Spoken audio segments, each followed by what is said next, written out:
Bienvenidos, bienvenidas a otro capítulo de Es Difícil, pero se puede. Le pusimos este nombre con mucho cariño porque tiene ese dejo de esperanza, ¿cierto? A veces la paternidad y la maternidad nos juegan en contra, pero queremos decirle que aquí hay tres voces que dicen que se puede, ¿cierto, Andrea? ¿Se puede? Se puede, siempre lo decimos, no hay que perder la fe. No hay que perder la fe, por eso somos cristianos, Abel. Sí. Hola, ¿qué tal? Hola a todos. Hay que hacer la tarea, pero se puede. Se puede, así que hoy día queremos colaborar con cada uno de ustedes con un tema muy relevante que tiene que ver con la esencia de la formación de nuestros más pequeños. Entendemos que hacemos esta plataforma, ocupamos esta plataforma cristiana para abordar diferentes temáticas, pero hoy día es una particularmente que engloba, yo diría, casi todo.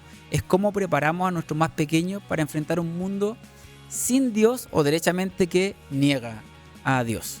Y ahí, Andrea, me gustaría comenzar contigo porque aquí hay un impacto, ¿cierto? Entre que en la casa escuchan un discurso, el domingo escuchan un discurso y después salen a la vida, entre comillas, por decirlo de una forma, y escuchan diametralmente otro. ¿Qué impacto produce esto en la vida de los más chiquititos?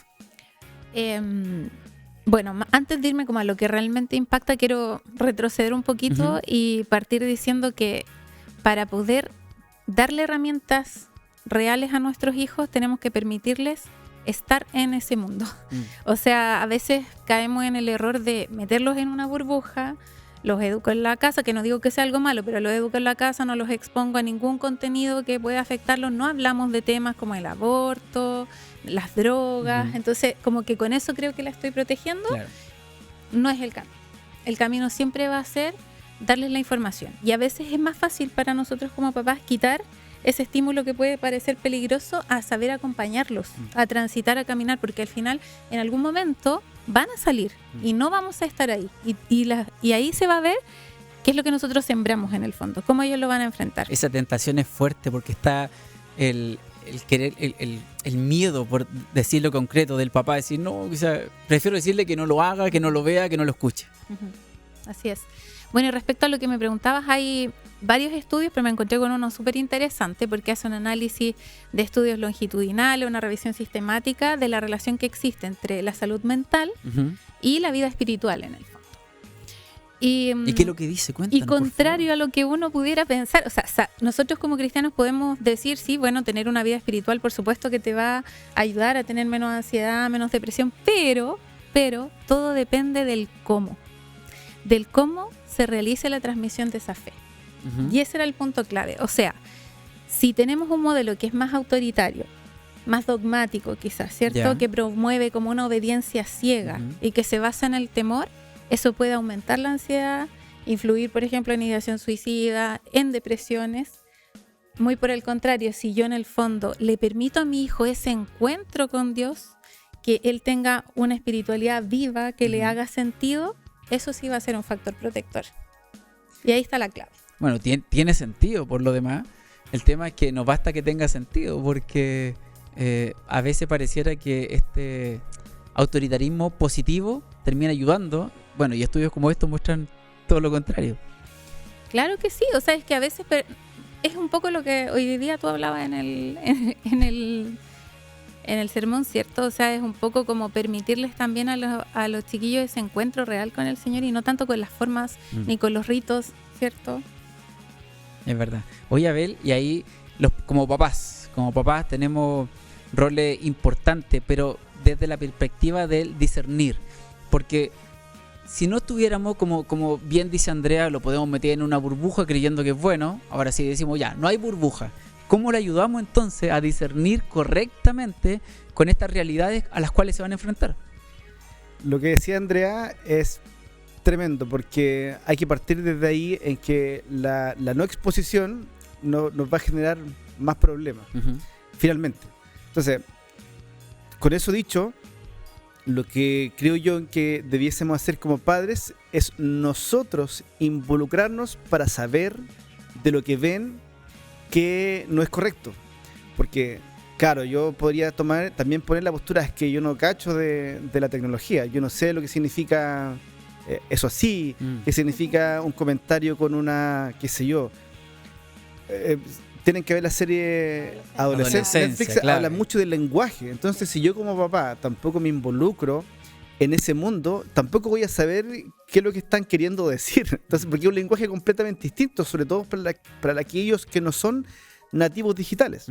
Entonces, el hacer el esfuerzo, no solo de poder, que es correcto, es darles herramientas para que ellos tengan como base la palabra de Dios, ¿cierto? Y que ellos puedan también, a través de aquello, discernir que lo que le está llegando desde afuera, si es correcto o no es correcto. Lo podríamos discutir, conversar, etcétera. Pero también, en base a la pregunta, nosotros también tenemos que conocer la cancha donde juegan ellos. Entonces, ponerme un poco a escuchar su música, a entender el lenguaje de cómo se relacionan, me va a aportar a mí como adulto a decir, oye, eso no es correcto, porque lo que están diciendo, por muy que para mí, hace muy poquito, hace un par de días, hubo un problema como de bullying en el colegio, en el curso de uno de mis hijos, donde le decían una palabra. Hasta ese día, primero no sabía que existía esa palabra, y segundo, no sabía qué significaba esa palabra. Obviamente, si no la conocía, tampoco entendía el significado. Después, cuando lo supe, claro que es una palabra ofensiva, pero es lo que yo te decía, hay que entender el lenguaje con el cual se están comunicando estas nuevas generaciones a través de la digitalización, redes sociales, juegos, etcétera. Claro. Hay un lenguaje completamente distinto. Entonces, si los papás no conocemos ese lenguaje, está muy difícil que los papás puedan determinar si lo que están viendo, lo que están escuchando es o no es correcto. Entonces, mi propuesta es mantengamos como base los principios bíblicos y de ahí le enseñamos a los chiquillos, lo conversamos, si lo que entendieron es correcto o no es correcto, pero también involucrarse en la forma en que ellos se comunican en esta era digital. No, claro, y ahí hay, diferentes estrategias, o sea, alguien puede decir, ya, entonces me tengo que sentar al lado del computador mientras mi hijo está. Bueno, podría ser una forma quizás no la mejor, pero yo no sé si les pasa a ustedes, pero hay momentos en que los hijos se relajan más y hablan más. Sí. Como que si tú le hablas exactamente después del colegio, ¿cómo te fue? Bien, mal, pero en el día, en ciertos momentos, uno va encontrando ese diálogo en particular. En la noche. ¿Sí? En la noche tiene una función porque en el fondo ya cuando se sienten seguros los niños bajan ahí como todas sus barreras y empiezan a contar a veces lo que les generó ansiedad durante el día, antes de dormir. Es como un ejercicio que todos hacemos en verdad, esa bajada, ¿cierto? Entonces ahí hay una buena oportunidad.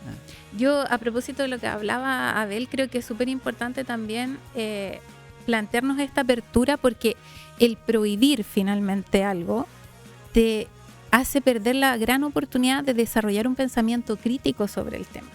Nosotros debemos propiciar en nuestros hijos un razonamiento moral, ¿cierto? Que ellos piensen a partir de los principios que nosotros les transmitimos a partir de la fe, ¿cierto?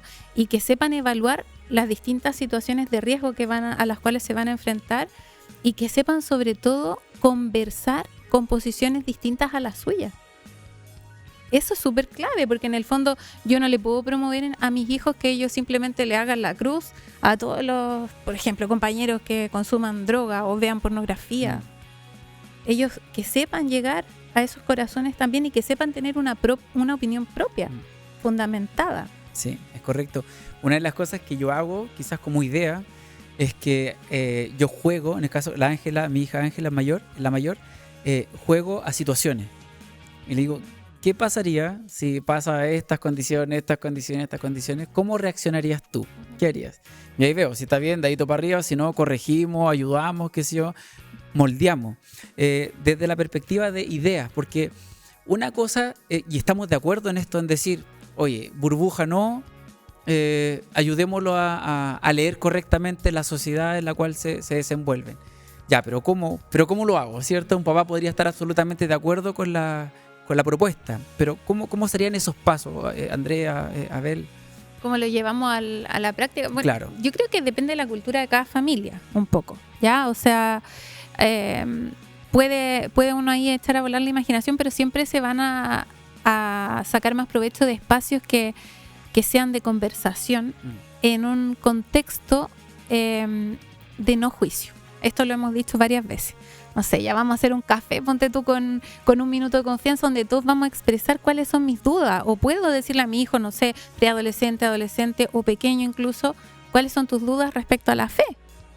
A lo mejor mi hijo me podría decir, yo no sé si realmente Dios existe, porque no sé, no lo puedo ver, ¿cachai? Y no escandalizarme por ese tipo de preguntas, de dudas, acompañarlos en esa conformación de esa respuesta al final. De hecho, hoy día, o sea, no hoy día, hace unos días atrás, mis hijos me preguntaron, a propósito de uno de los sermones que tuviste, Andrés, ¿cómo te habla Dios? Entonces me preguntaron, ¿y cómo me va a hablar Dios? No sé. Yo le contaba, claro, le ponía distintas formas en las cuales Dios se ha comunicado o ha establecido relación con distintas personas, conmigo también. Pero no necesariamente eso va a ser como lo va a hacer con ellos. Entonces yo les decía, ustedes tienen que sintonizar una relación personal con Él y se van a dar cuenta cuando Dios les está hablando. Pero para eso, justamente, estos espacios hay que tenerlos, que son poquitos, no son tantos, pero cuando existen, donde, como decías tú, estos espacios de seguridad, hay que aprovecharlo y hay que ser bien conciso, porque además el lenguaje es importante, porque yo le podía hablar a mis hijos con un lenguaje canuto y que no van a entender absolutamente nada. Ante esa pregunta, por ejemplo, hay un lenguaje que uno como trayectoria en la iglesia lo podría, pero hay que bajar ese lenguaje a su edad para que lo puedan entender, para que no se puedan decirlo, no, esto es así. Entonces, todos estos espacios creo que son bien importantes justamente para entender cómo ellos se deben relacionar cuando es sin Dios y cuando es con Dios. Claro. Hay una estrategias que son fáciles de aplicar, quizás como idea, es que probablemente nosotros tuvimos la experiencia de no sé, pues estar en campamentos, retiros, y es súper bueno, súper beneficioso, pero de repente vemos papás que ni siquiera los dejan interactuar con esas experiencias cristianas que son súper ricas cristianamente hablando, y que le ayudan a interactuar en otro ambiente, ya que te dicen a lo mejor las mismas verdades que en la casa, pero que te le diga otro tiene un peso, una connotación distinta. ¿Cómo ven esa posibilidad? Es súper importante, yo creo, propiciar ese encuentro con otros chicos de la edad, esa conformación de redes que va a influir obviamente en la conformación de la identidad también cristiana, y les va a dar un sentido de pertenencia. O sea, yo pertenezco a esto, me identifico con los valores que aquí se promueven y por tanto los defiendo también cuando estoy en un contexto donde se están atacando de pronto. Claro. Entonces es súper importante permitirles a ellos vivir, o sea, o transformar en el fondo esas enseñanzas que son a veces un poco más teóricas en algo mucho más concreto y práctico, que baje a la realidad, que la Biblia realmente lo que te enseña tú lo puedes vivir todos los días en tu vida diaria. Es cierto, porque finalmente hablamos de la iglesia, las posibilidades de la iglesia, el efecto importante que tiene. Cuando hablamos de iglesia hablamos del lugar, ¿cierto? Para hacerlo en simple. Pero la mayoría del tiempo no están en la iglesia. No están. Si no están en el colegio, están en la casa o qué sé yo, con sus amigos, dependiendo la edad que tengan. Entonces ahí, por ejemplo, Abel, hablamos, tú llevas ya años en el caso del liderazgo de adolescentes. ¿Cómo ves tú que funcionan estos encuentros de adolescentes, inclusive interactuando con otras comunidades cristianas? ¿Cómo fortalecen la fe de los chiquillos? O sea, como decía Andrea, son vitales para el proceso de maduración, que nunca termina, pero hay que transitarlo, y para transitarlo hay que transitarlo, pues. Hay que vivir, hay que recorrer el camino para poder tener toda esta experiencia, que finalmente lo que tú decías creo que es importante. Una de las cosas que hacemos aquí con los adolescentes, los preadolescentes, con los niños, es enseñarle una teología, pero que ellos puedan aplicar en su entorno. Porque efectivamente, ¿cuántas horas pasan en la iglesia, en esta estructura? Poquito, un día a la semana, un poquito más en algunos casos. Pero la mayor parte es una relación fuera de este contexto cristiano, y ahí es donde todos estos valores, todo este aprendizaje, y finalmente ellos como factor influir en su entorno y mostrar a Cristo. Entonces, es un poco lo que propiciamos como iglesia, como familia, que es lo que queremos, porque queremos finalmente mostrar a Cristo a los demás, a través de nuestros hechos, de nuestros actos, de nuestra vida, en definitiva. Sí, es cierto. Yo les contaba a la iglesia hace algunos domingos que estaba dando una clase, una charla con los chiquillos, los preadolescentes y adolescentes, y yo dije un dato erróneo, intencionalmente. Y dije, ¿cuántos están de acuerdo con eso? Y casi todos levantaron la mano. Y le dije, no, yo necesito que me cuestionen. ¿Por qué creyeron esto? Es que lo dijo usted, pastor. Yo le dije, agradezco el voto de confianza, el cariño, pero yo creo que una de las claves, quizás no la única, es que ayudemos a tener desarrollos críticos, a pensar la fe, a repensar la fe en algunos casos. Esto va a ayudar a mirar particularmente la cultura, que es súper volátil, con cierto ojo quisquilloso, porque no siempre lo que nos muestra es la verdad. Así como en las redes sociales uno ve que no siempre es verdad, la cultura también no nos muestra cosas que son tan reales. Así que bueno, yo aprecio a ver las conversaciones y la idea, punto de vista que nos diste, Andrea. Gracias por el dato del estudio, está bueno.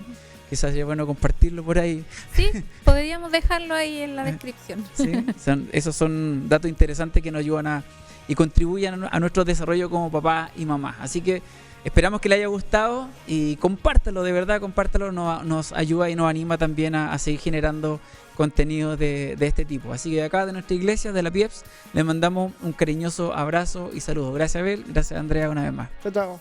Chao, nos vemos.